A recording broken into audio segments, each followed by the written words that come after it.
మనకు విఘ్నాలకు అధిపతి అని చెప్పేసి మొట్టమొదట మనం ఏం చేస్తున్నాం? పూజ చేసుకుంటున్నాం. ఏం చేసుకుంటున్నా? పూజ చేసుకుంటున్నాం. మరి ఈయన వక్రతుండ మహాకాయ, ఆయన ఎట్లా ఉంటాడు? ఏనుగు తల కలిగి ఉంటాడు. మరి చిరుబొద్ద కలిగి ఉంటాడు.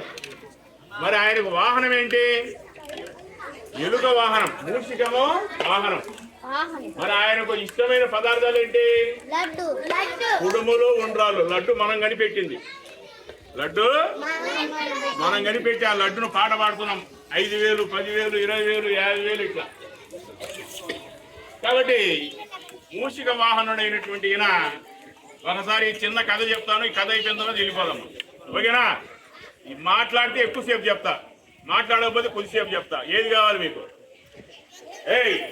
ఎక్కువసేపు వద్దు కదా, కొద్దిసేపు కాదు కదా. కాబట్టి జాగ్రత్తగా వినండి.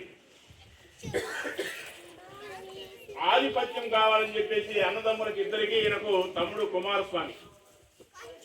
మరి ఆయన చాలా హుషారుగా ఉంటాడు. ఈయన కొద్దిగా ఊబకాయంతో సరిగా చేయలేడు. మహాజ్ఞాని. అయితే కొన్ని విషయాల్లో అతను అంత బ్రహ్మాండంగా వెళ్ళేటువంటి ఆస్కారం లేనటువంటి వ్యక్తి.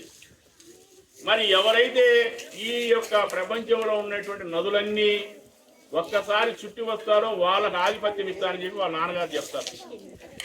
మరి అప్పుడు కుమారస్వామి ముందు వెళ్ళిపోతాడు. ఆయన నెమలి వాహనం. నెమలి మీద స్పీడ్గా పోతే ఎలకపోద్దా? ఏది పోతురా? నెమలి ఆకాశంలో దియ్యని వెళ్ళిపోతుంది. ఎలక నిదానంగా పోతుంది. మరి ఈయన వాళ్ళ నాన్నగారికి అడిగితే వాళ్ళ నాన్న ఏం చెప్పాడంటే, మనం చెప్పాను మీకు, ఉపాధ్యాయ దినోత్సవం రోజు మొట్టమొదట ఎవరిని పూజించాలి మనము? తల్లిని, తర్వాత తండ్రిని. తల్లిదండ్రులు చుట్టూ తిరిగాడు. అప్పుడు ఆయన ఎక్కడైతే వెళ్ళాడు అక్కడ ఈయన కూడా కనపడడం జరిగింది.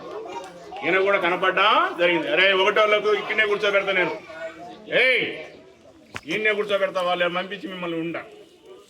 కాబట్టి అక్కడికి ఈయన పోయినప్పుడల్లా అక్కడ ఈయనే ఉండేటట్టు కనపడేవాడు. అప్పుడు ఈయనకు ఎంతో ఆశ్చర్యం వేసింది. నా యొక్క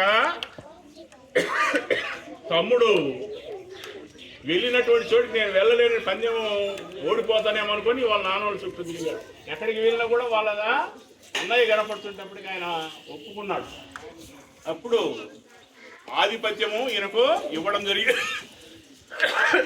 ఆ రోజు నుంచి ఈయనకు ఆధిపత్యము. అట్లాగే ఈ యొక్క అన్ని పూజల్లోకి ప్రథమంగా ఆయన్నే పూజించేటువంటి వాళ్ళ నాన్నగారైన శివుడి కంటే కూడా ముందుగా ఈయన్నే పూజించేటువంటి కార్యక్రమం ఏర్పాటు చేయడం జరిగింది. ఓకేనా? సరే, ఈరోజు వినాయక చవితి సంబరాలు మన పాఠశాల జరుపుకున్నాం. రేపు మీ యొక్క ఇళ్లలో జరుపుకొని మీరు సోమవారం రోజు మీరు ఏమేం చేశారో చెప్పాలి. ఓకేనా? ముందు 1, 2 తరగతులు వెళ్ళండి.